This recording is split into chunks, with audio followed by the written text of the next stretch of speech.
Welcome to another episode of The Local Dive, where we share our deep and shallow musings about Christ, the church, and culture. This is Alex Scott, and I'm joined by my co-hosts Dean and Sarah. Hello. Yes, the pop of the top, and Ashlyn Portero. Hello. Good to see you guys. We are excited to dive into another episode today as we talk in the deep dive all about personal growth as a leader.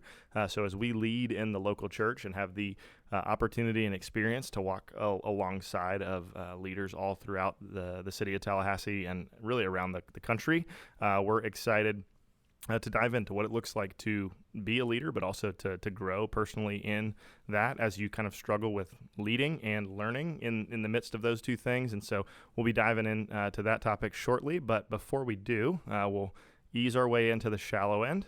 And we want to talk a little bit about leadership and the best and worst fictional leaders. Ooh. So, All right. Ashlyn, why don't you kick it off, maybe your worst fictional leader? Okay, so my worst fictional leader, although he does have some redemptive qualities, so I just have to say he's one of my favorite fictional leaders. Okay, favorite fictional leaders. Is Ron Swanson from Parks and Rec. I am new to Parks and Rec, I have to be honest. And for the first season, he drove me crazy. He was my least favorite character. But then I feel like his character really develops, and you get to see kind of different sides of him. And I think for anybody who doesn't watch the show, he is the director of the Parks and Recreation Department of the city of Pawnee, Indiana. And he's also a libertarian working in, a government entity. And so it's just really funny. Isn't he obsessed with bacon too or something? All meats. Yeah, Pretty okay. much all meats Okay. is his thing. And so he, as he says, does his best to not care and try to run things into the ground. But he has real compassion for the people that he works with. And there are moments, you see glimpses where he really tries to work for the good of the people that he works with. So I don't know that I would call him a great leader, but he definitely knows where he stands, and he has strong positions on things. And I think it's interesting that he's in a place where he hates anything and everything to do with local government, and yet he's In the midst of local government. Yeah, so he's just fascinating. So I'm fascinated by Ron Swanson. Yeah, that's good. Dean, who you got? For worst fictional leader, I got to go with Mr. Belding, principal of Bayside High School, Saved by the Bell. I just don't think he's a great principal. And my dad was a principal, so I have high standards on principals. And That's I just fair. don't, because the true leader of that school was not the principal. It was Zach Morris. That's true. That was a Lord of the Flies situation. The kids ran everything there. The kids ran it all. Yeah. Yeah. But to be fair, I mean, that is in some ways the definition of a leader. He had followers. And so he was setting the pace and setting the tone for people in that school. Zach had the leadership without the title. Yeah. Which is strong. There you go. So this might be a little, I don't know if controversial is the right word, but one of my favorite fictional leaders, even though he's a terrible human as a character, is Tony Soprano. So I never watched The he Sopranos. will both violently attack someone, but then also has he's a mob boss, so he clearly has leadership giftings, but he knows his people really well, and he cares for his people. Unless they turn on him or, go behind his back or whatever. But, he had, I would say really strong leadership from Tony Soprano. I feel like there's probably nobody more loyal and devoted than a mob boss, but also you're done if you're on the wrong You don't want side. to be on the wrong side of that leadership. Any other fictional leaders? That we dislike or like? Either way. Yeah, I got to go with Hank Voight from Chicago PD. Okay. Who leads the intelligence unit of his district. He is the man. Dude, I did not. It's worth watching the show just to get on board with Voight. I would not have pegged you as a Chicago PD guy. Yeah, me neither, actually. I watch it almost every night with my oldest and Chrissy before we go to bed. Usually it's our kind of our late night. Tommy's a Wind teenager down. now, so we don't have a bedtime anymore. So we Yeah. watch crime shows at night. And then I got to go. I'm a big sports guy. And I have to go with Coach Boone from Remember the Titans, Yeah. Denzel Washington's character. So good. What an unbelievable leader. I think my favorite part is when he makes the whole team run to the Gettysburg Cemetery when they're training at Gettysburg College for their preseason camp. And the speech he gives, it was just incredible. Oh, yeah. So good. So I have two literary characters, leaders. The first is Atticus Finch from To Kill a Mockingbird. I think that he's a great choice. example of doing what's right in the face of opposition. A timely read for where we are today. Yeah. So that's a pretty go-to classic one. And then I would also say Lucy in the Chronicles of Narnia. So she's like, the little sister, and she is the first one to discover Narnia, I guess, or enter into it. But I feel like throughout the whole series, like she sees things that her siblings don't, or it takes a while for them to. And she kind of has she's sort of like the model of like childlike trusting and faithfulness. And so I think there's lots of good, like underrated themes that Lucy brings out in her character. So I think she's a good leader. I have never seen or read the Chronicles of Narnia. Like, I'm not a C.S. You're Lewis missing guy. out, I think Alex. Alexander I know. Glenn. Am I Are you allowed even a two N's? Christian? I was gonna say, am I allowed to be a Christian? Yeah, I don't know, not my guy. Sorry. It's okay. Yeah, There's always room in the fantasy world if you ever decide you change your mind. That is the last, I guess, adult movie, and the kids can see it too. The last adult movie I saw in a theater, I think, was The Lion, the Witch, and the Wardrobe. Wow. I watched one of them. I think it was Prince Caspian, like a few months ago. It was on Disney Plus, and I think it was only made within the last 10 years, I'm pretty sure, and it was so bad. Like, the CGI is already so outdated. Just really sad. yeah. I don't know. I mean, I'm sure it's wonderful or terrible, maybe. But I don't know. Not my thing. But I'm glad Lucy is a wonderful character. Maybe that'll give me a reason to watch it and to see her leadership. Yeah, there you go.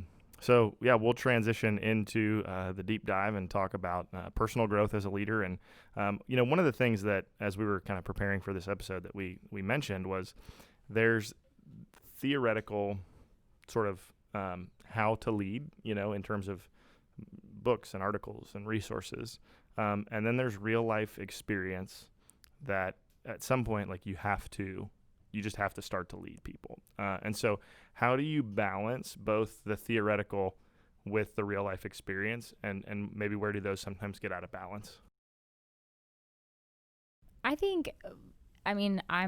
a young leader, so it's easy, I think, for me to say this, but just learning from experience there now, and even within the last 10 years, like pretty much since I've been, on staff at City Church, and working full time, there has just been an explosion, I feel like, of resources that are available to us. And I mean, that industry of kind of leadership, business growth, all of those things has been around for a long time. But especially in the last 10 years, I feel like it's especially, online, it's just really exploded. And so I think it's easy, if you are an eager, ambitious young leader, to really want to get your hands on a lot of those resources, because you want to grow and you want to succeed and you want to do a good job and all of those things. But at some point, you have to, I learned this, you kind of have to, like, get off the blogs and just, like, do your job, and there are a lot of things that you can store up, but until you really go through the experience of leading, you really don't know fully how to apply that. And so I think that actually, Alex, I think it was C.S. Lewis who said that experience is the most brutal of teachers, but you learn. And so I just think that's an important thing to know as a leader, especially a young leader, is that there really is this tension to balance between, yes, you want to read and consume as much information and resources about how to lead as possible, but at some point, in the same way as the Christian life, we can't just read about virtues or about the fruits of the Spirit. We actually have to go and try to live and follow what's been set out for us to do. And so I think that's important. That's a good comparison. What comes to my mind is, and this is going to sound like a contradiction, so let me flesh it out a little bit, is that leadership is more learned than taught. I know it sounds like one and the same, but taught to me is instruction from the book, right? The lecture, the conference, even the mentor, right? And all those things are important. I didn't say it's only learned. It's more learned is what I'm saying. But it's about the experience. I mean, leadership, there's really nothing new to teach about it. So some kind of new idea about leadership that comes out in a book, I mean, it might be worth reading, but it's probably not going to be as profound as it claims to be. Mm-hmm. Leadership's about people. Mm-hmm. It's about problems. It's about relationships. It's about crisis management. It's about thinking in one step ahead. It's about instincts. It's about all those type of things. And sometimes the way you can read and have mentors and go to conferences to get an understanding of the big picture of things, but once you actually have to do it, I think it's a totally different ball game, and that's where true leaders are formed. Because there's things that maybe even just a situation that we didn't even know how to handle a year ago, just because we never have had to before. Just a new situation that comes up, that if it happened again, we know a different way to do it. Like almost any conversation we could have about things that have happened in the history of our church that we've had to deal with, I guarantee you we can do it better now, that exact same situation then, because you can go back and say things like, how would I have done that differently? What did I learn from that situation? Or what did I do right? Those type of things. I just think it's so much more learned by experience than it is taught in the classroom, even though I do think the classroom is valuable. Yeah, I think you do need both, right? So, I mean, the word picture that comes to mind for me is, so my cousin is a complete book nerd. He's one of the smartest guys I've ever met. He's a naval pilot, and when he turned 16, books were his source of information on anything, and so he got a stick shift car for his 16th birthday.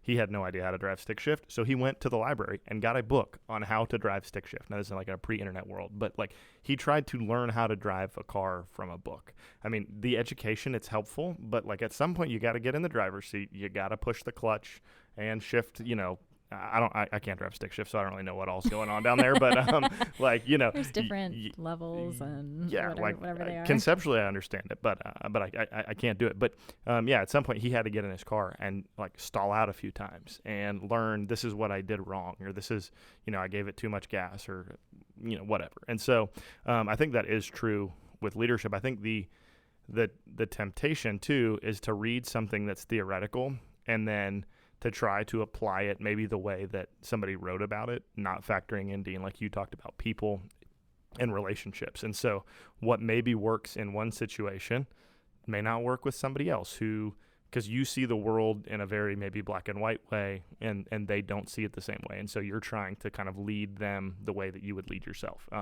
And so it takes experience to know, okay, I have to approach this situation differently. I have to approach this person differently. They see the world in a different way than I do. And so they're going to be more emotionally attached to their ideas, things like that. And so the ability to use the theoretical to learn, then you have to go apply it and then actually go back to the theory and say, okay, I should have taken their emotions more into account, or I should have handled this in a different way. I should have, maybe gotten more buy-in from them rather than just giving directives in this instance. And so to then go kind of learn from your experience. So I think that's true. Do you think that there's a temptation to avoid the theoretical when you're just busy doing stuff?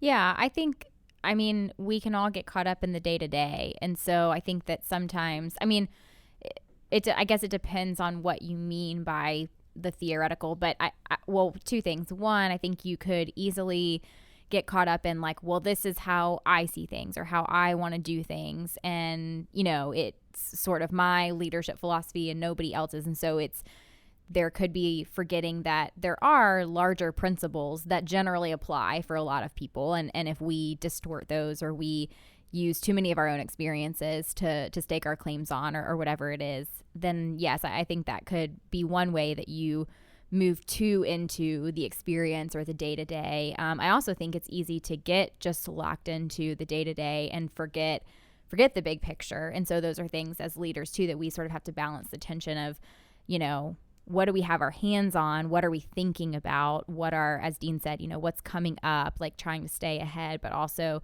have a pulse on what is happening around us, what other people are working on and the people we're leading and what they're going through. So there's just many levels to navigate or to move between, I guess I should say. And so I think it is important to sort of, I like to think of it as zooming out sometimes, to say, okay, let's hit pause and zoom out and see, let me take myself, up a few flights of stairs and look down on things and see, what do I see that then I need to move either back into, closer to sort of work in or tinker with, or is this actually a broader issue where some moves need to be made at the organizational level or some decisions made to impact things happening on the ground. So I think it's just having the foresight to be able to,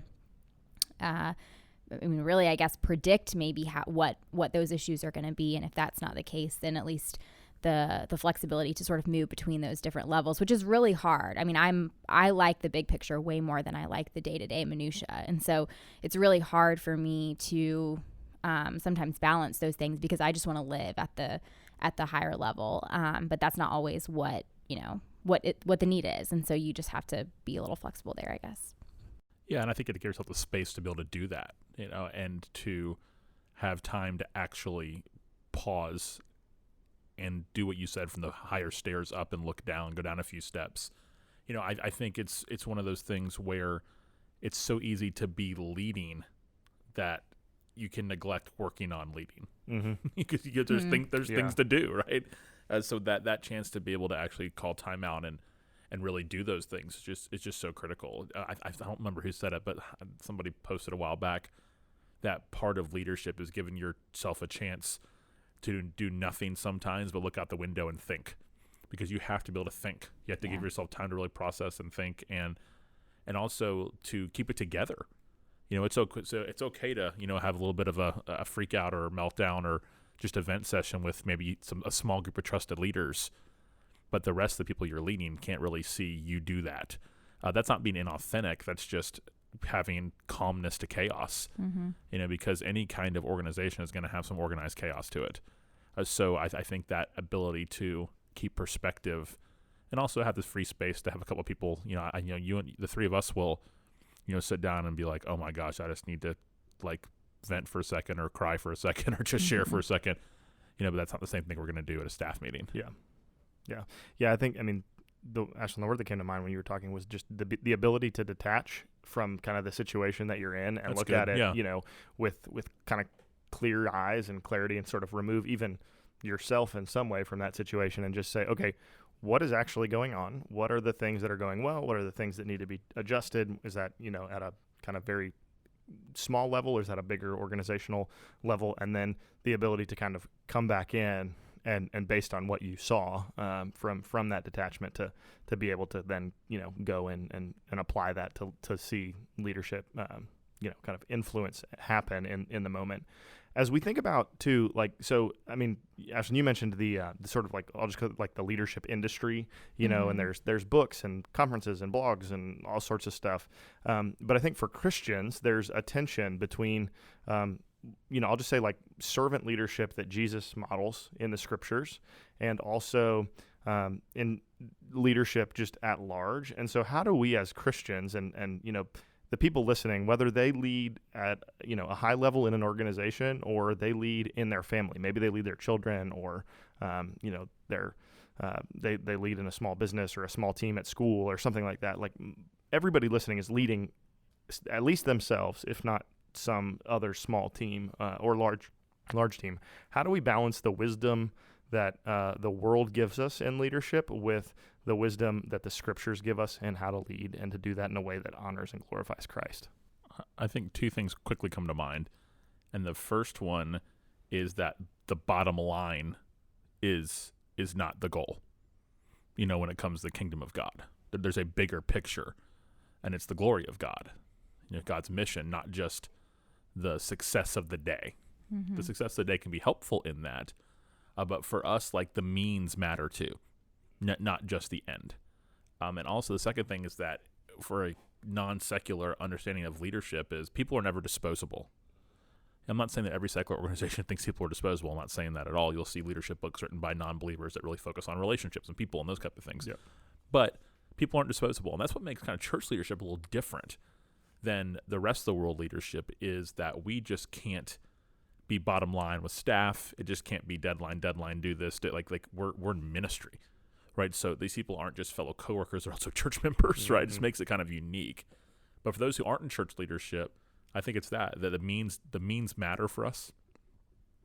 And the ends do not justify the means for the Christian. And also that people matter, because everyone's made in the image of God. So just remember that it's people we're dealing with, and that's who we're leading. We're not leading spreadsheets; we're leading people. Yeah, That's good. Yeah, I mean, I don't have anything really to add to. I think those are all really good points. But something that I thought of, Alex, as you were talking about the kind of the leadership industry and maybe secular resources that are available to us. I think it can be easy, and I sort of mentioned this earlier, but I think it can be easy to gravitate towards consuming a lot of those resources because there is a way of doing that allows you to feel productive and like you are leading because you can kind of speak the language and you know some buzzwords and you are familiar with different, if it's business models or leadership philosophies or whatever it is.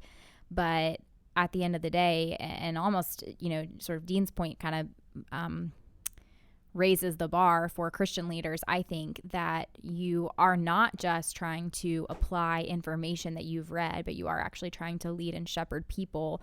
And you have to care about those people, not just in terms of what they can produce for you, but who they are and who they're becoming. And so, because at the end of the day, all of us are church members before we are leaders, or working in an organization, to use sort of like worldly, business terms. And those terms are really helpful. So I don't want to knock those. It's really helpful to get work done, and be able to sort of organize things. But something that I've also found too is that, of course, spiritual formation is way more important than any leadership book you're going to read or any philosophy that you might develop, even though, again, those are very important. So I think spiritual formation has to be first because you want to become the type of person that people want to follow.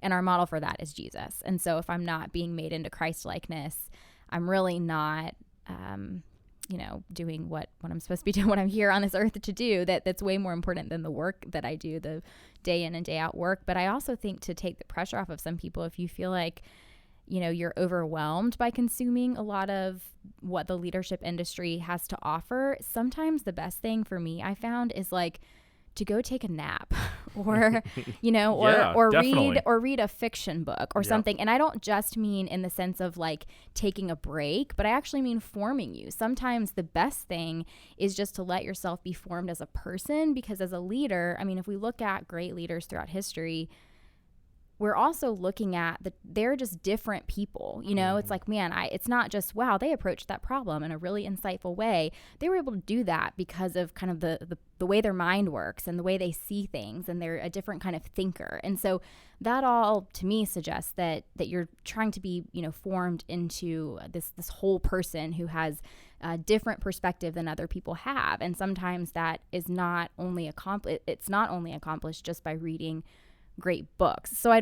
Great leadership focused books. So I don't at all want to knock those. They've been so helpful for me, but I definitely realized where I got to a point where I had to learn how to kind of feel out, okay, is this something where actually reading a blog post or an article or a book is helpful for me? And if I think those are especially helpful in areas where I am underdeveloped as a leader, I don't have the experience. And so I can actually learn through those ways.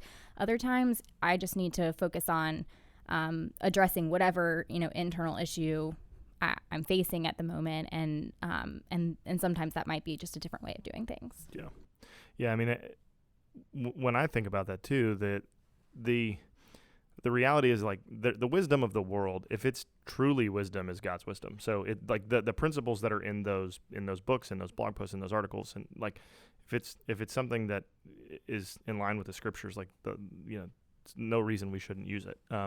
At the same time, like as we compare the kingdom that Jesus kind of lays out, especially I think in the Sermon on the Mount, or at the 1 Peter 5 when he's writing to the elders and the overseers, like the way that they are to lead is it's so counter to the rest of the world and the rest of what we see in a lot of kind of common leadership. And so I think there's a responsibility, just, and I think, Ashlyn, you said this, to go back to the scriptures and sort of be refreshed and renewed spiritually first, and then use that to see sort of the wisdom that's in kind of the industry of leadership to apply that to the situations that we are leading in. What are some ways that you guys personally, and we'll get a little individual and personal, need to grow as a leader, and what are some ways that you're working on those deficiencies? Yeah, there's a centipede crawling across the ground, so that's why. We are all exercising like such bad leadership focus right now because I've literally just been staring at the centipede for like the past 45 seconds. Kind of freaked me out a little bit. That's in the meeting room at church, but it's okay. So for me, let's see, weaknesses for me. Y'all could probably do that better than anybody. List out mine for as long as you've known me and worked with me. I think that's the next episode. Yeah, thanks. I think one, this is more of like a spiritual weakness than anything else, is I'm kind of a wear your emotions on your sleeve kind of person. Like I process out loud and think out loud, and that can get me in trouble sometimes because I might just say something I didn't even really mean. I just need to verbally process it, or that's taken as gospel when I just meant it as like an idea or a thought. That's a me problem. If you're the one that's miscommunicating or getting the wrong message, that's a constant piece of work for me to do in my life. Is just almost like a tame the tongue, James 3 kind of idea. I'm also not a very good manager, so that's just always something that's always hard for me. I'm definitely a 30,000 foot, kind of person. I can get in the weeds in terms of like what I want to see, but I don't really want to be in the meeting where we talk about it. But also, so I think a strength of mine though is I can be a high trust leader, where I'm perfectly comfortable saying, here's what I'm thinking, go figure the rest out, and I feel totally confident with y'all especially in that. But weaknesses, I think it's that kind of stuff. It's staying focused and locked in. I probably should be on like 5 different ADD medications. My grades probably would have been better if that would have been the case. So I have 100,000 thoughts going through my mind at once. That's just how it's hard for me to fall asleep at night. I do sleep, but it takes a while to fall asleep because my mind just always races. Yeah. So that gets me in trouble sometimes too, is learning how to slow that down. I don't think I have pace issues. I think I just have focus and alignment issues, just life in general, so those are some things that come to mind immediately. One thing that I didn't used to be very good at, I think I've grown in, is where I didn't really understand and this is kind of learning, that different people have to be led different ways. So I talk to different people differently.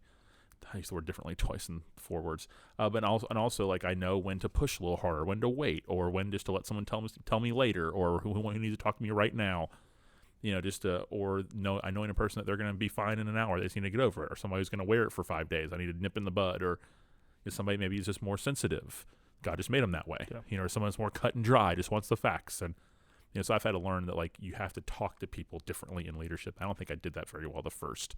I was like a one-size-fits-all, spoke to everybody the exact same and didn't consider their wirings, how God made them, their personality, style, that kind of stuff. When I learned to do that better, not that I'm a pro at it, it definitely improves some of my relationships in leading.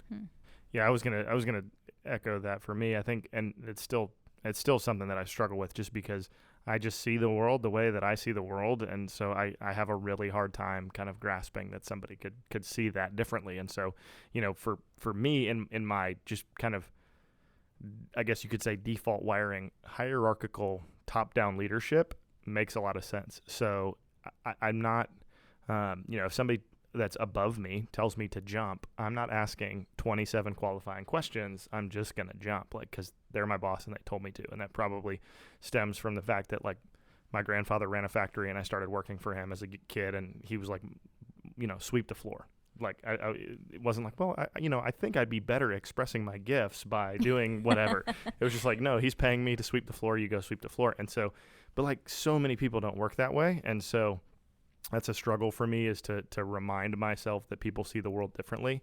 And then other times, like, this is just bad, but like I think I know the right way to do something, and I have a hard time sometimes relinquishing somebody else's version that's probably just as good, if not better, but it's not my way. And so there's just like a selfish aspect of my leadership, which I'm trying to just remind myself. I mean, even, I think John Maxwell said, if somebody can do something 70% as good as you, let them do it. And so like, but I'm like, no, but I want them to do it exactly the way that I would do it, and because my way is better. And so just reminding myself that they're going to have more ownership over that task, and it's probably going to get done better if they do it the way that they see fit. And they probably know better too. Like, they're in the ministry, or they're in the conflict, or they're in the process more than I am at my level oftentimes. And so to Dean, to do what you do and to trust them to kind of carry it out and to enable, and resource them to do that in a way is a struggle for me. And that's something that I'm working on. Yeah, so next question. I'm kidding. Ashlyn has nothing she's working No, on. that's not what I was trying to suggest. Nice try. No, for me, I mean, I think I'm really impatient. It's really hard for me to like just let things take their course. I hate that. Like I want a plan. I want things to move. And at all levels. And so I think I'm impatient. And so I have to work on that. And I try to be a realist about things because I just think in ministry it's easy to set yourself up for disappointment if you don't have pretty realistic expectations that things, and that's all of work, like things happen outside of your control. And so you have to, we've seen that in this pandemic, it's like things are the way that they are and that we have to sort of embrace that. So I try to be realistic about that. But I can also feel pretty passionate about, things like the way that I sort of what you were saying, Alex, the way that I see things. And so just, self-control is important there. I think in terms of like hands-on leadership, I think I lean, and I don't, somebody listening to this might be like, nah, you don't have a right read on yourself there. But I think I lean towards like hands off. Like I don't want to micromanage, but two qualifiers to that. One, I definitely can struggle sometimes with just preferences, just having strong preferences about certain things. And so sometimes it's hard to say, okay, I'm going to take my hands off of that. And as you said, that's not the way that I would do it, but it's not my job. I'm not the one doing it. And so that's hard. And then also sometimes it's really hard to figure out, if you, sort of that balance between like being hands off, but then also seeing things and saying like, ooh, here is a place where I need to proactively like step in. And I can sometimes want to, push that a little further down the road because either it's, uncomfortable conflict that's required, or I just don't want to deal with it. There's a million things going on, and it just, in my mind, in my hierarchy of things that are important, it doesn't feel as important at the time, but it is in that sphere wherever it's happening.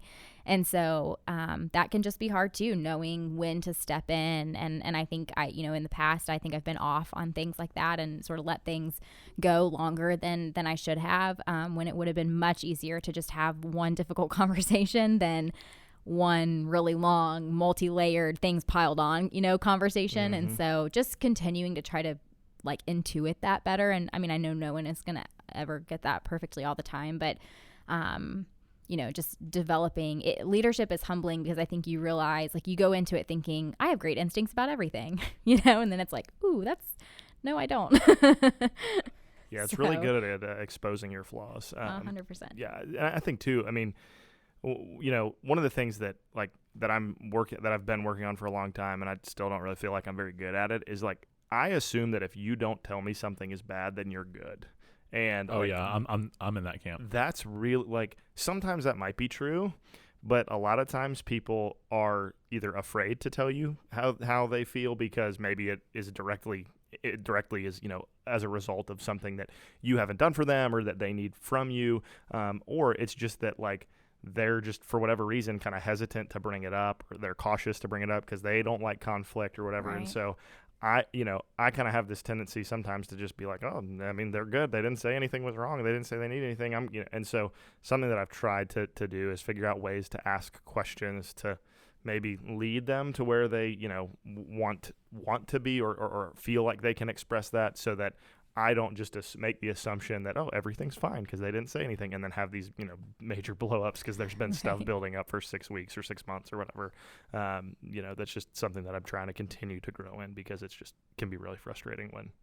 And sometimes I feel like it, especially thinking about like leading the people organizationally, but like below you, there are times where I don't even want to ask a question because I'm like, I feel like I'm going to get, like the floodgates are going to open or something like that. But I've, when I'm at my best or in a healthy mind space, it actually is a great, I think, affirmation of your leadership that if you ask someone, well, what's wrong, or just a question, how's your ministry going? Like, what are problems that you have, to get any kind of open, honest feedback, like for somebody to feel safe and trust you to share kind of what's on their heart and mind, that I think actually is a good reflection of leadership. Like, Sure, sometimes people can dump on you and that's not fun, but we all do that. And so I think to be able to receive that, and then just how like sanctifying those conversations can be.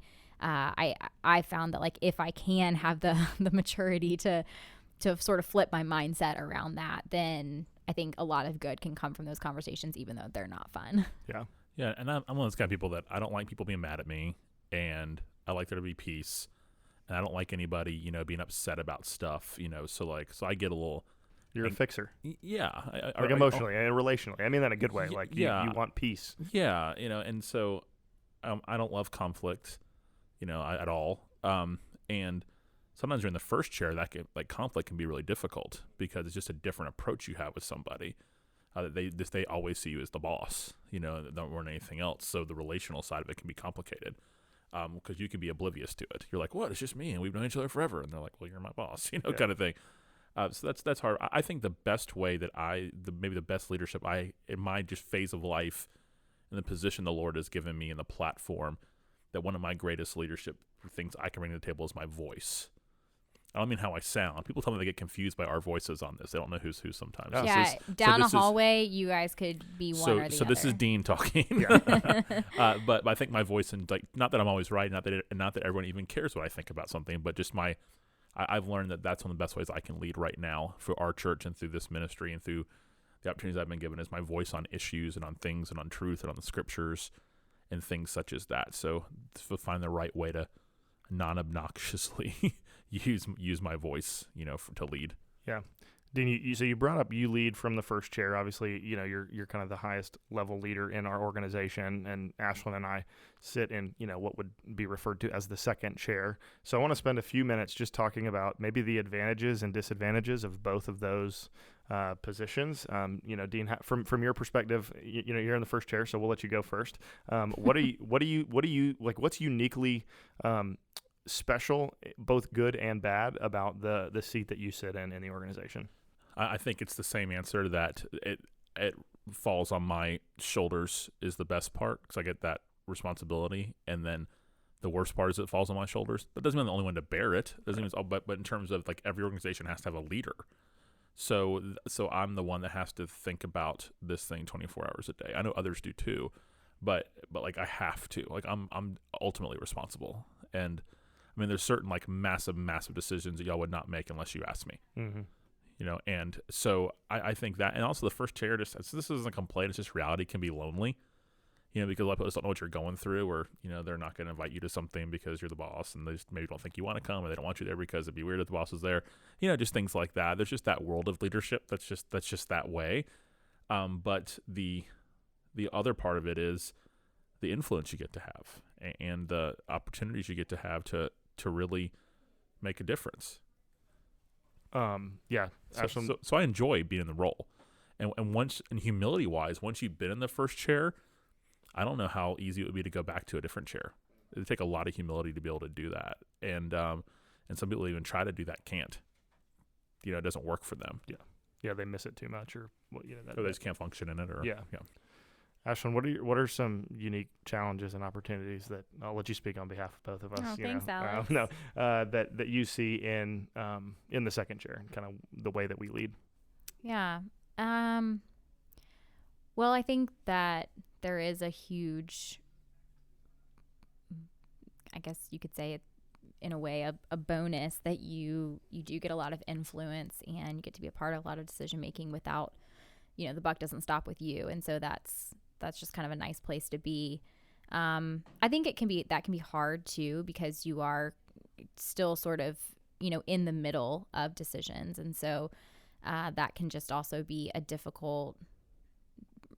an easier road to walk, but it still has its own unique challenges. I think that for me personally, and I don't want to speak for you, but we both kind of moved into these roles through, a process of reorganization and a lot of shifting, and, as really young leaders. And so it can sometimes be difficult to feel the,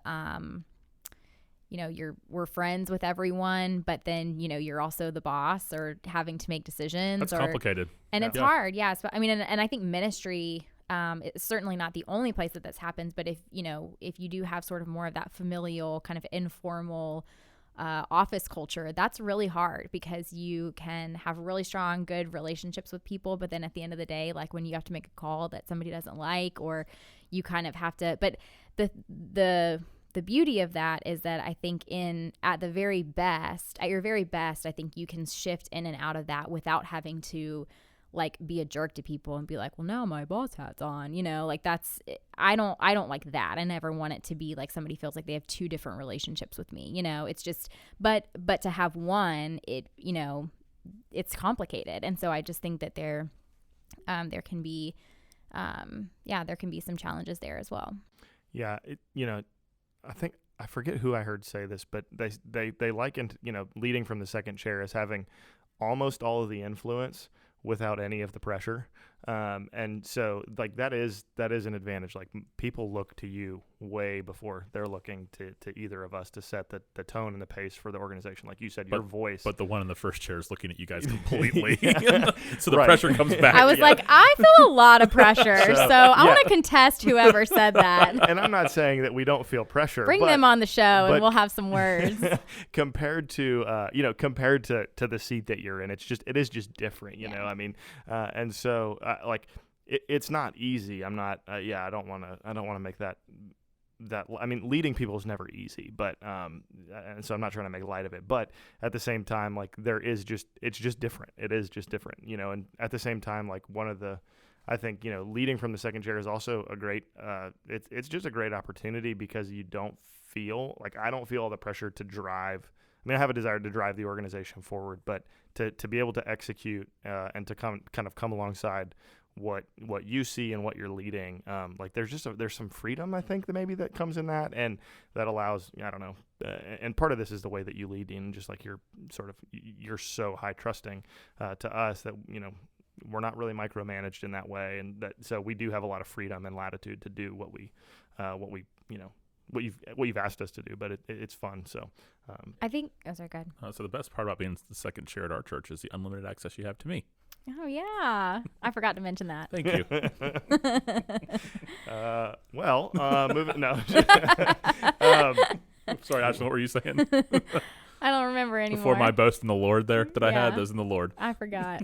We can just move on. Cool. Well, so as we, a couple kind of maybe quick questions as we kind of wrap up the deep dive, who are some people that you are learning from as a leader right now? I would say I learn from you guys a lot. Just perspective and approach and what you see. That matters to me a lot. So I learn from you guys a lot. It's informal, but it can as we go. In terms of outside of our sphere, our church, Jimmy Scroggins, pastor at Family Church in West Palm, he and I talk regularly. That's been very helpful. As just, it's not only where it's 2020 and how the world works, it's through some great group texts I'm in, with like pastors like Josh Howerton and Micah Fries and Eric Reed and John Aiken and some of those guys, some of my really good friends. I think I'm learning just kind of a lot of peer learning that I get a chance to do just through guys I trust that are in different cities but in different similar worlds, and so that's where a lot of it comes from me right now. I think I recommend, like, I had a guy text me last night and go, what are some resources you recommend for leadership for our church staff? He's in Tennessee. I said, honestly, man, go visit a church with your church staff. I said, I think you'll get more out of being somewhere that's a little more transferable, like maybe a church is a little bigger than yours or something like that, not a lot smaller or a lot bigger. And just go spend in advance. Like, obviously, I don't mean just like go show up and walk around and take a tour. I mean, like, set up 4 months in advance. The fact that you get to be there for 2 days. Churches are usually very gracious about that. Here's what you're asking you can be exposed to, be a part of, who you can meet with. I said, you'll learn more doing that than you will in any conference. Even though I love conferences more than any book. I mean, just that hands-on. And you develop a relationship after that extends beyond. So you can send them a text. Hey, I got this going on. How do I handle this? Those type of things. Yeah, it's good. Ashlyn, how about you? In terms of I would definitely echo what Dean said, just relationships with people that I'm actually friends with. I feel like I learn kind of organically, I guess you could say, all the time. In terms of a church leader that I think of, Bev Bonner, who is at Family Church as well. It's such a mentor to me. A great example of a woman in higher level leadership within a church who there just are unique aspects of that she can speak to, and I've learned a lot about what that looks like. And so just immensely grateful for her. Someone that I follow, one of my favorite social media follows that I mean, I've never met her, so let me just make that disclaimer, but Ruth Cho Simons, she has a business, I guess. She's an artist and an author, and so she, she sells her art, and she's also written books where she has also illustrated them and included her art in them. It's called Grace Laced, but I just think she does a really fantastic job. Something I love about following her on social media is that she kind of opens every area of her life to the people who follow her on social media. She's a mom of 6, and she's a business owner with her husband, and she talks about marriage and motherhood and leadership and spiritual formation. And I mean, just, theology, art. I mean, all of, these different aspects you kind of see. I'm sure not her whole life, but you see, she's clearly a multifaceted person in the way she represents herself on social media. And she's so, from what I see of what she says, just always pointing back to Christ and to the scriptures. And I think she does a really great job of representing herself, on social media. And so, of course, I know you can only get so much from somebody that you just look at their social media profiles and don't actually know them.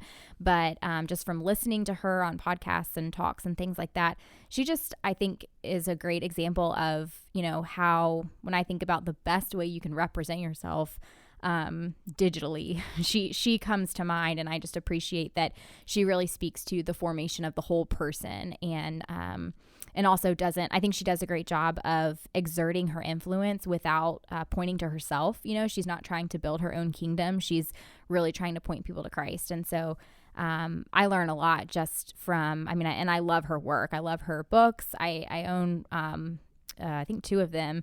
And I love her art. I have, prints that she's made. And so it's kind of a cool thing to just appreciate her from afar. So I learn a lot from her. Will you say her name one more time? Yes, Ruth Cho Simons.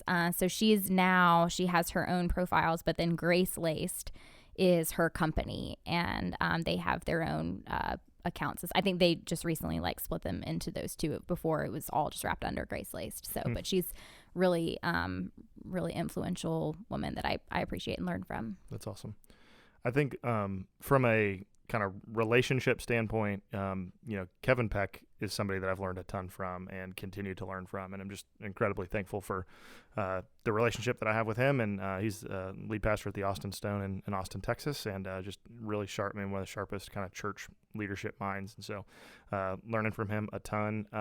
And then I'm going to get a hard eye roll from Dean for this one, but Jocko Willink. Oh my gosh. the Jocko podcast. So he's written some really good leadership books. Everybody should read the first chapter of Extreme Ownership. It's really good. And his podcast is great. It's also really interesting because I'm not Don't you listen to it at 3 times the speed? Well, no, 1.5 or 2. He talks really slow. I think I strained my eyes in that last eye roll. Yeah. I hurt a little bit. I hope you're okay. I hope you're not on the injury reserve. But no, he's just, I don't know. He's learned a ton from him. I really appreciate the insight that he has. So let me throw one more. Guys who become one of my better friends, Josh Revis. Yeah. In Jacksonville. Josh just pastors at a much more traditional church than ours, but same mission, and it's cool to hear his perspective and how and he's good even articulating it to our church context. And so it's so much. I love having people like that too, like someone that you might not know that influences you, and I have those too, of course. But the relationships, man, Ashley you have with Bev is special. Like you can call her right now and she'd answer.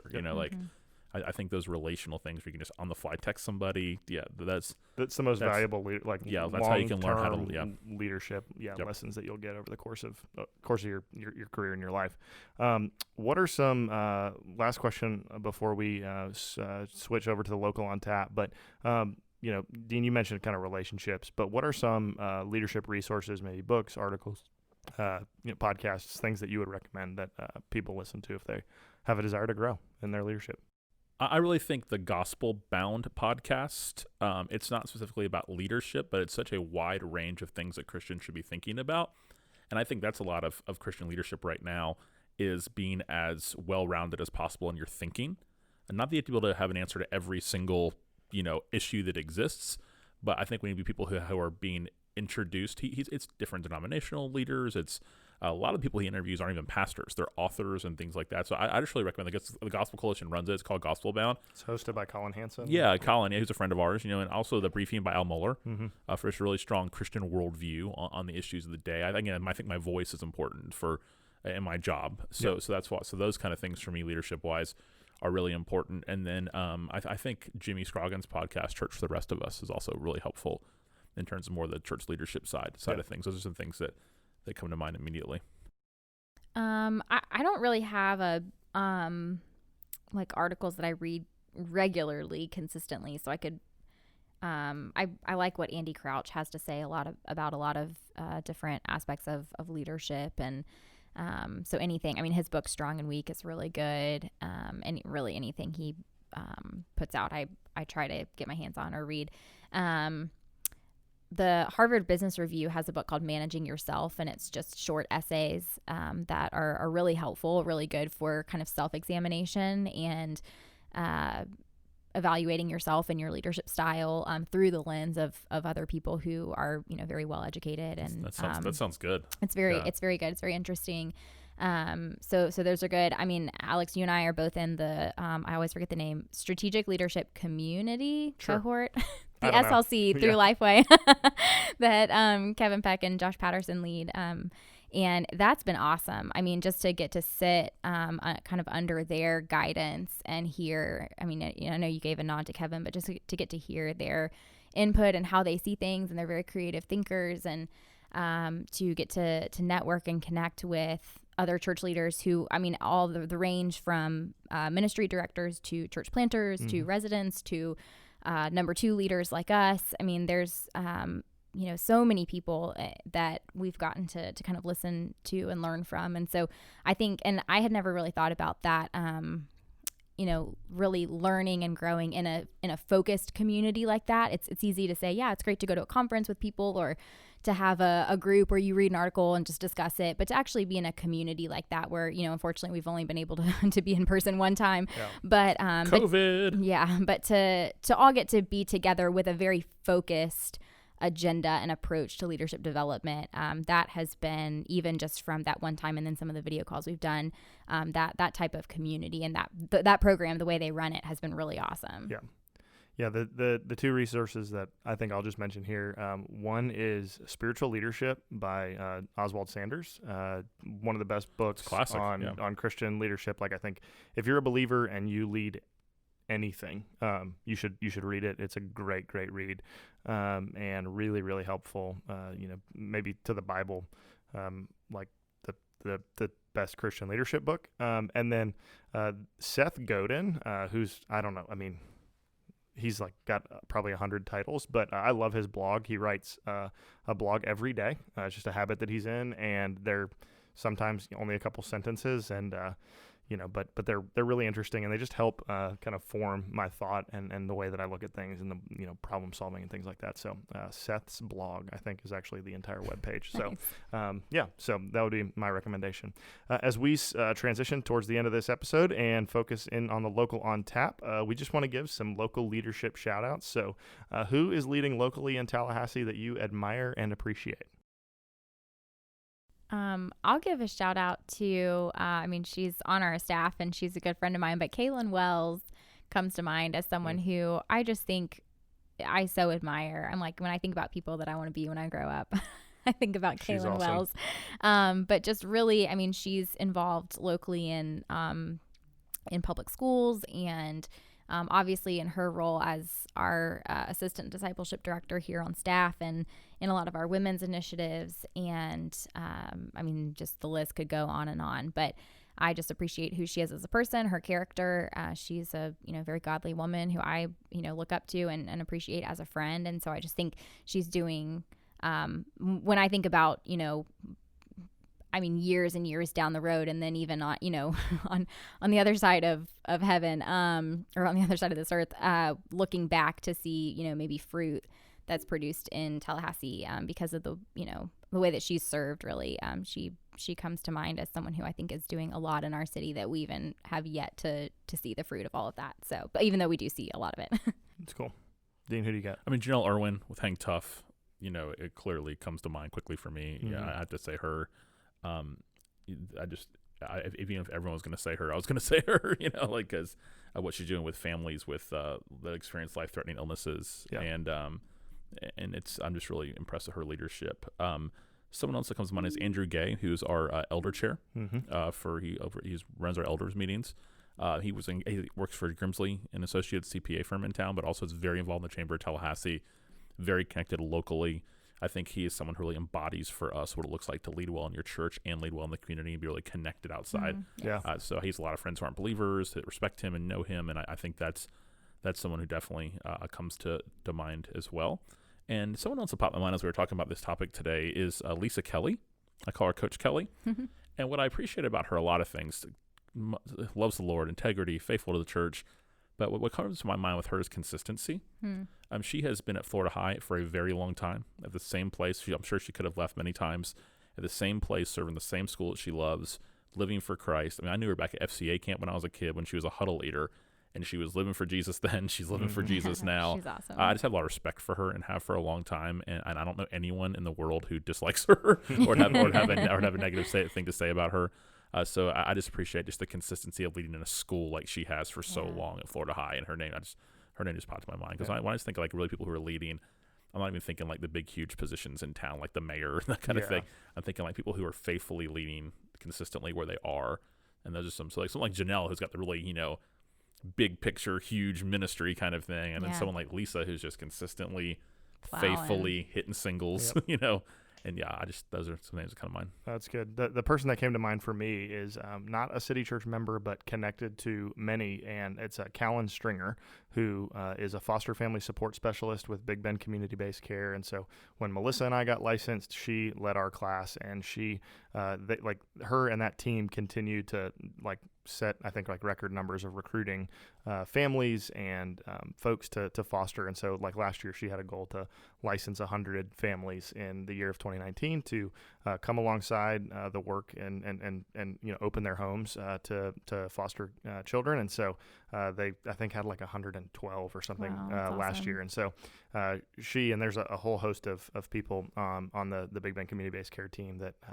have gotten to interact with a lot of City Church families who have or are currently fostering, but Callan's doing an awesome job with that. So lots of great stuff happening with leaders in our city, and we hope that this helps you grow as a leader, helps you think about ways that you can continue to push yourself and to exert your influence for the glory of God and for the benefit of others. And we look forward to joining you next week for another episode of The Local Dive. Thanks for listening.